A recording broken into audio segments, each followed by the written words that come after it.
May Allah forgive. But my intent was not to harm anybody or not to below anybody or belittle anybody. Sometimes, if the Imam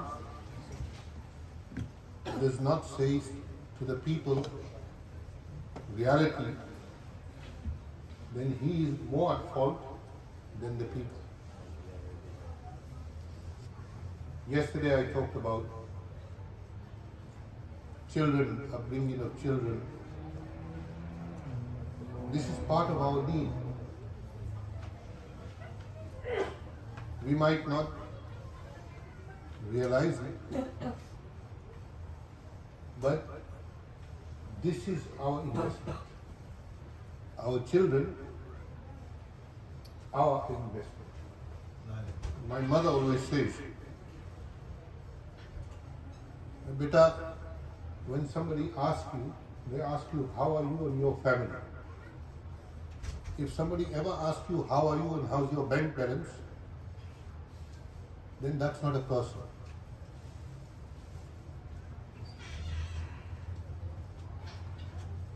It makes sense that if somebody asks us, how are you, how's your children, how's your family, we feel, mashallah, this person has some concern for me. But if somebody asks us, brother, how are you and how's your bank balance? We said, what's your business in my bank balance? Even if the person has nothing, he will be offended. But when we ask each other about our families, our children, that means that the other person, whoever he is, feels that this person has khair for me, he has good for me. And that's how we should be. That we should seek good for our brother, for our sister. Nabi Kareem sallallahu alayhi wa sallam says in a hadith, لا يؤمن أحدكم حتى يحب لأخيه ما يحب لنفسه. That you cannot be a complete mu'min, you cannot be a kamil mu'min until you don't desire that good for your brother what you desire for yourself. So a mu'min wants to have not only good for himself, he wants to have good for his family, his relations, his Muslim brothers and sisters who live around him, those he knows, those he don't know.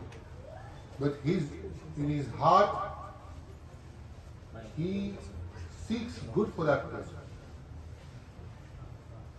Once a man came into the Masjid of Rasulullah sallallahu alaihi wasallam. Muhaddithin have not mentioned who he was by name.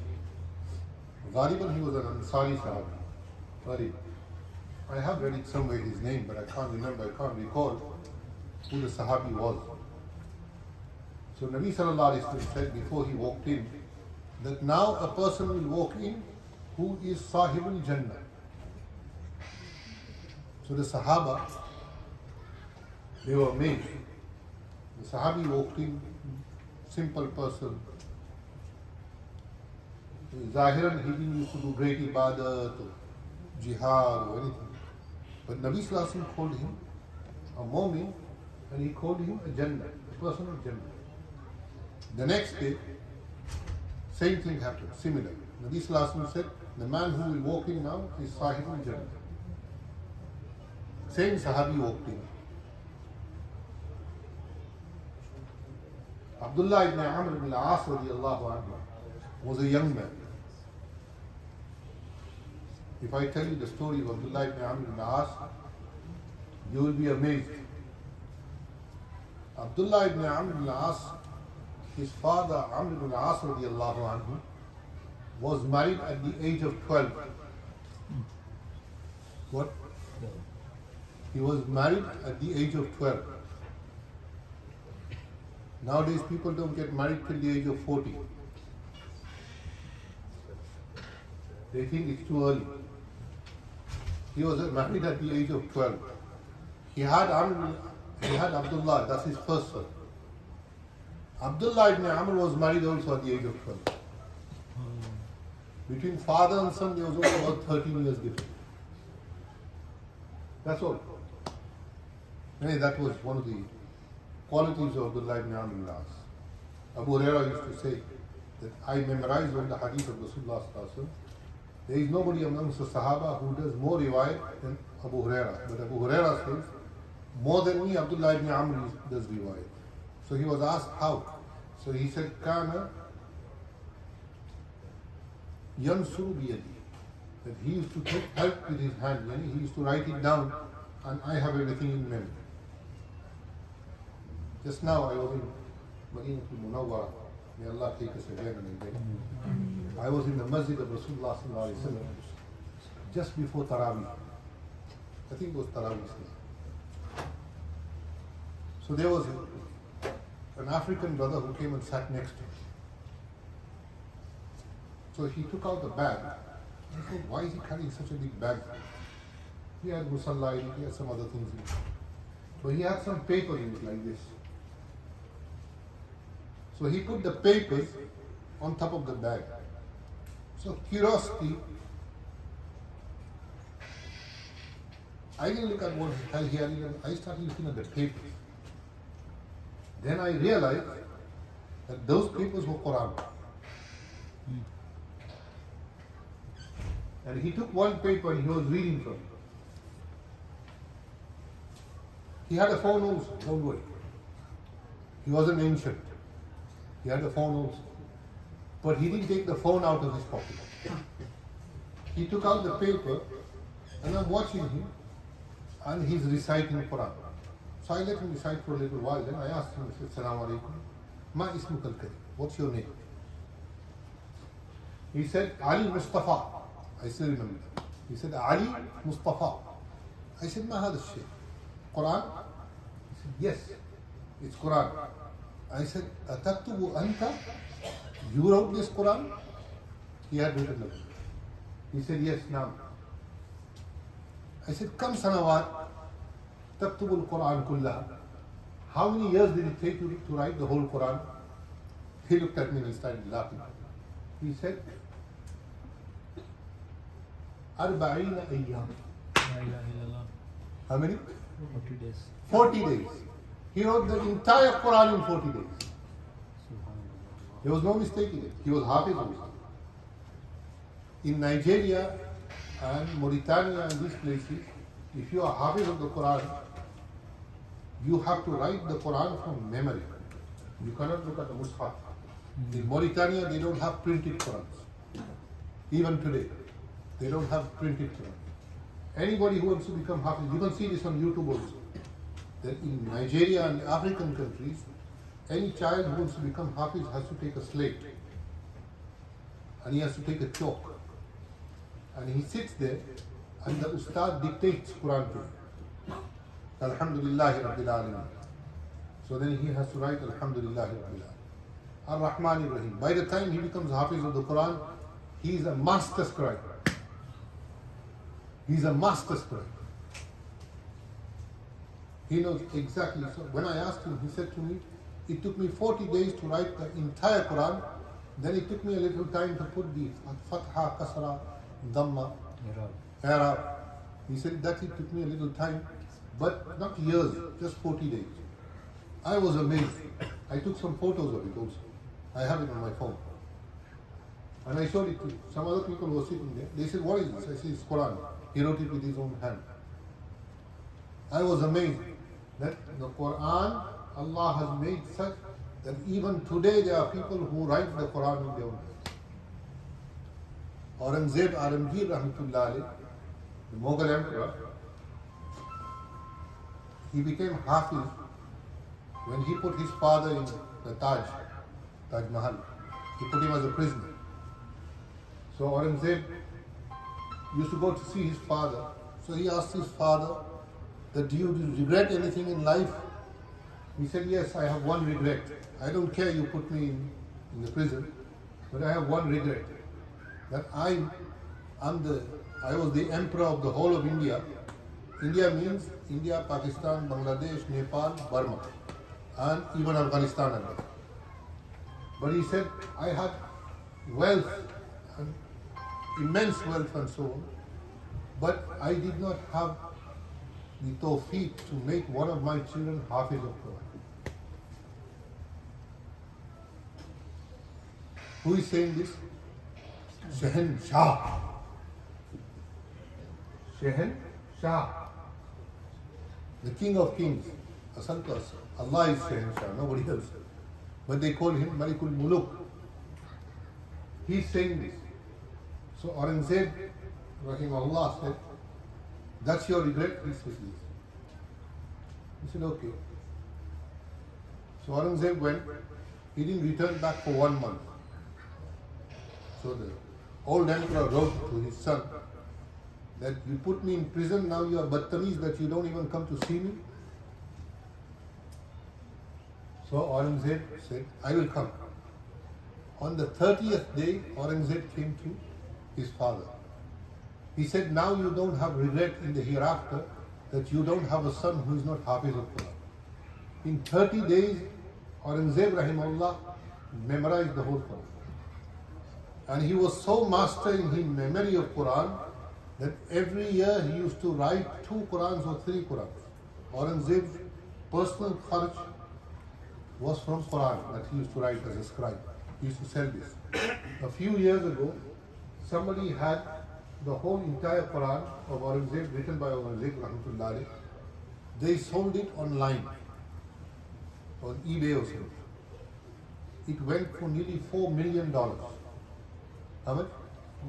$4 million. The Indian government found out, they banned the sale. They banned the sale. They took it from that person. So even today, his Quran is preserved. What Quran he used to write. Once a year, he used to send 1 Quran to Baitullah.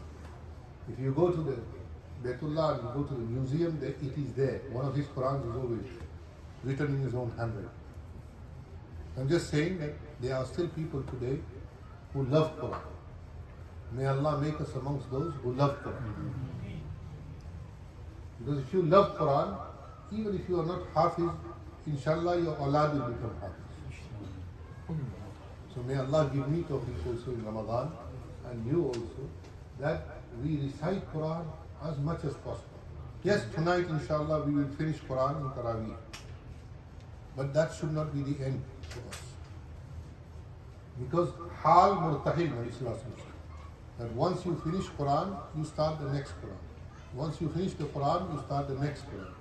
Imam Shafi Rahmatullah alayh used to recite 2 Qurans every day in Ramadan. Imam Awza'i Rahimahullah used to recite 2.5 Qurans every day. Imam Hanifa Rahmatullah alayh used to recite in Ramadan 2 Qurans. Daily, other than Ramadan, daily in the whole year, he used to recite 1 whole Quran in the night, in Tahajjud. Once he was with somebody, when Imam Sahib thought everybody had gone, he locked the Masjid door and he started reciting. One person hid to see what Abu Hanifa does. Because there are people who love Abu Hanifa and there's a group who hates Abu Hanifa. So this man thought maybe Abu Hanifa has done till some kind of magic or something here, that's why people are attracted to him. So he's hid in the corner and then he saw that Imam Sahib, he started 2 rakats of Salah, Nafil. He started after Isha and he finished it before Fajr. In the whole 2 rakats, he read the entire Quran. He read the entire Quran. There are 4 people who read Quran in the Kaaba, inside the Kaaba. 2 are Sahabi, Usman radiallahu ta'ala, I think Ubay ibn Ka'b radiallahu anhu, and 2 are Tabi. Imam Abu Hanifa, there was another Tabi who read the entire Quran in the Kaaba, inside the Kaaba. Imam Abu Hanifa stood on one leg and read the whole Quran in Salah. And then he said to Allah that, oh Allah, I did what I was able to do, accept it. I did what I was able to do, accept it. And there are people here who without thinking said, Kana Murji, he was a Murji. Kana Muqtadi, he was a Bidati. They have no idea who these people were. They have no idea. أعلم منه. I know more than Abu Hanifa. I know more than Imam Shafi. I know more than Imam Malik. Once one Imam was in Kaaba, in Haram, and he was doing Salah. This was a few years back. I heard him say this.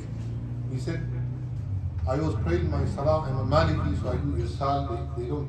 They don't put their hands together. They leave it on the side. So he said, the guy next to me who prayed, he said to me, why are you leaving your hands on the side? So he said, I follow the madhab of Imam Malik rahimahullah. So Imam Malik used to leave his hands on the side and he used to pray. So this man said, Kana Malik Jahid. Without thinking, he said, Imam Malik is a Jahid. So the Imam is a clever Imam. He said, I would rather follow Imam Malik, who according to you, who is Jahil, than you who is an Alim. He didn't get that, did he? He was saying Imam Malik had no knowledge. Imam Malik is Imam Dar al-Hijrah.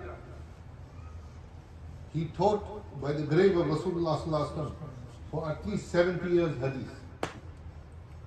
Imam Malik lived a long life. People come out with anything. They have no respect. Don't be like that. Respect the ulama. Respect the muhaddithin. Respect the awliya. They were all awliya.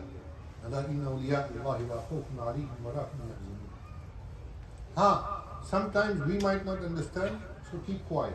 Don't say something which will put us into trouble. So may Allah give me tawfiq in Ramadan also to recite Quran, you also, everybody, that we make an effort to recite Quran throughout the month of Ramadan. And inshallah after Ramadan we will carry on reciting the Quran. Till the day Malakul Maut comes. When Malakul Maut comes, we go with reciting the Quran. If we do this, inshallah we will go reciting the Quran. Umar bin Abdul Aziz, rahmatullah alayh, his wife says that when he was dying, everybody is crying and he is reading تِلْكَ الدَّارُ الْآخِرَةُ نَجْعَلُهَا لِلَّذِينَ لَا يُرِيدُونَ عُلُوًّا فِي الْأَرْضِ وَلَا فَسَادًا وَالْعَاقِبَةُ لِلْمُتَّقِينَ. When he said وَالْعَاقِبَةُ لِلْمُتَّقِينَ, his ruh went. So, if we make an effort for Quran, Allah will put that Quran into us, inshallah, after the Taraweeh finishes. Then I will tell you that what is the benefit of reciting Quran, and if we make dua to Allah subhanahu wa ta'ala, what Allah accepts and Allah makes for us. So inshallah we start Taraweeh now. After Taraweeh, inshallah, the Quran will complete, but the dua will be after the fundraiser and that. So we hope that you will stay until then. If you don't want to stay, don't worry, you can walk out that door, just put $10,000. Or you can lock. What? Last year I went to a masjid here, Baitul Mukarram. This is true. I have to go tomorrow, not tomorrow, on the 27th. So they told me, Imam Sahib, you come. I was trying to get away this year. I said, I don't want to come really. They said, no, you must come. So I said, I'll come with my condition. I'll do the fundraiser after Maghrib. They said, don't worry. So I thought, how will they do fundraiser after Maghrib? I was thinking this last year. So what the chairman did, he got all the people inside the masjid and he locked the doors. He said, nobody can go until we don't get 140,000, whatever it takes. They had to pay. He would not give them iftar. We're not going to do that with you, inshallah. But don't leave. Stay until the finishing of the dua. The dua after Khatmatul Quran is more important than the fundraiser. The dua after the Khatmatul Quran is more important than the fundraiser. But we need to do the fundraiser also. So don't worry, inshallah, we'll try to finish. One of the brothers was asking me, when will Munajat finish? I said, before 1 o'clock. No, inshallah, you will be home in bed at 1 o'clock. But do not leave. Yes. Support After us. we have sweet. Jalebi. We have jalebi we have. Yeah, Money is there. MashaAllah, Manil bhai has got jalebi. Right? You have to eat jalebi also, inshallah. There might be tea also after that. So go with the sweet before we leave, inshallah. The Quran will finish. Make dua for Allah subhanahu wa ta'ala. Allah accepts everybody's recitation. Everybody is listening to the Quran. MashaAllah, our Hufaz made a lot of effort throughout the month of Ramadan. It's not easy to lead Taraweeh. Me and Qari Sahib, we have been leading for more than 40 years now.